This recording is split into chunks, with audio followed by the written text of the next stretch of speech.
Aujourd'hui, dans cette courte vidéo, je vais vous apprendre à décrypter les différents aboiements de chiens. C'est parti. Bonjour à tous, je suis Mathieu, éducateur canin comportementaliste.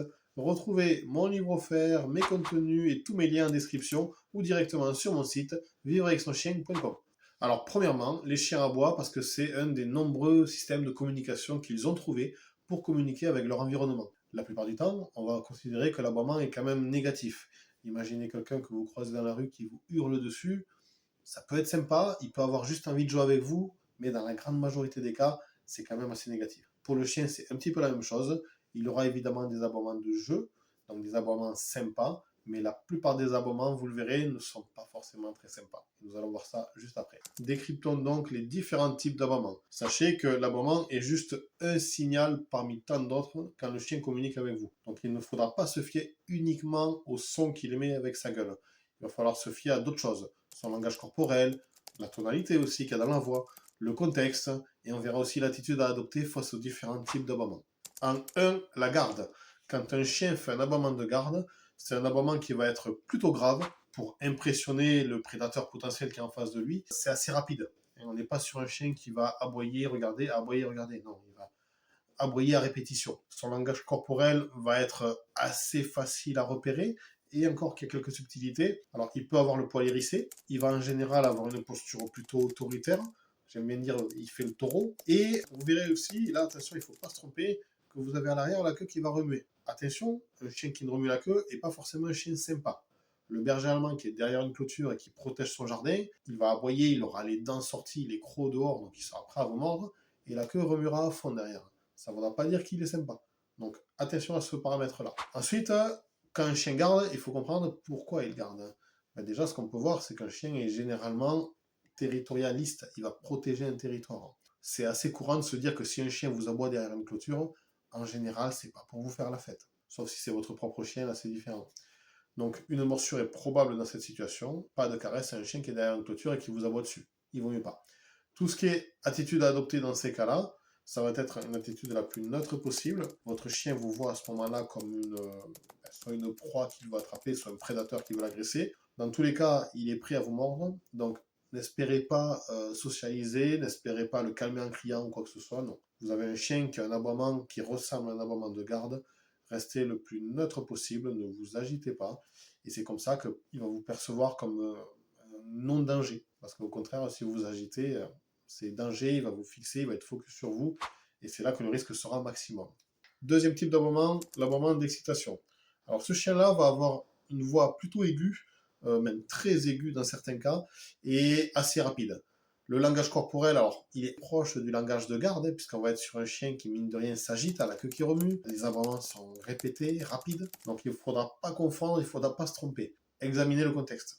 Il y a peu de chances que le chien veuille s'exciter de façon hyper positive avec vous s'il est derrière la clôture de son jardin et qu'il risque de protéger, tout simplement. L'attitude à adopter face à un chien qui est excité, c'est un petit peu la même attitude que si c'est un chien de garde. On va partir du principe qu'on n'est pas déjà tout à fait sûr qu'il va nous exprimer des choses positives et que de toute façon, quand il s'excite, il y a potentiellement une morsure qui est pas loin.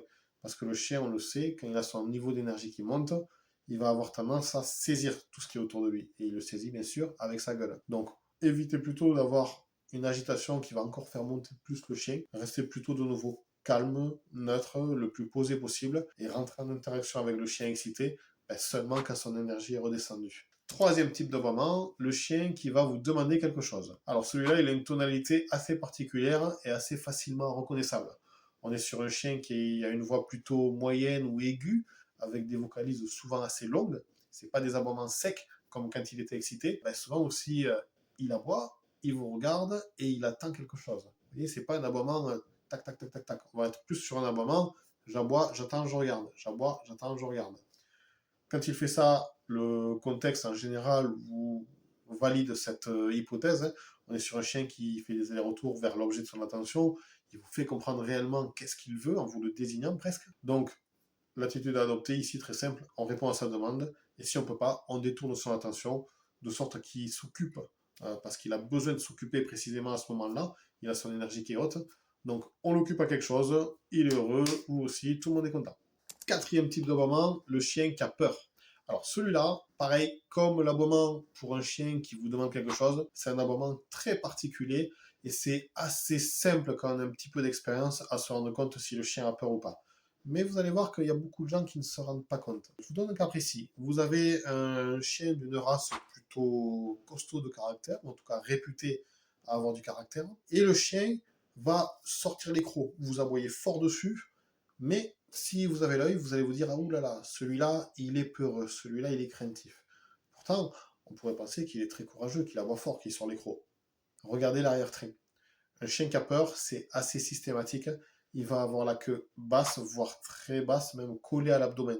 Donc là, on est clairement sur un chien qui n'a pas confiance en lui et qui est prêt à mordre à tout moment. Donc, grande vigilance quand vous avez un chien qui a peur. Son aboiement va pas forcément être grave. En général, c'est même plutôt aigu. Si vous êtes assez loin, il fait le caïd, il aboie fort, il aboie grave. Dès que vous commencez à vous approcher, vous vous rendez compte que les aboiements partent dans les aigus. Donc on est sur un chien qui clairement a peur d'avoir mal. Ici, le chien peut trembler, peut gémir, mais c'est pas systématique. Et au niveau du langage corporel, on va avoir un chien qui a la tête légèrement basse. Même quand il aboie, il baisse la tête plutôt que de s'affirmer. Donc on comprend que c'est pas une bonne attitude, c'est pas une attitude qui est fiable. Donc précaution maximum quand on a un chien qui a peur. Ça veut dire qu'au niveau de votre attitude, on est le plus neutre possible.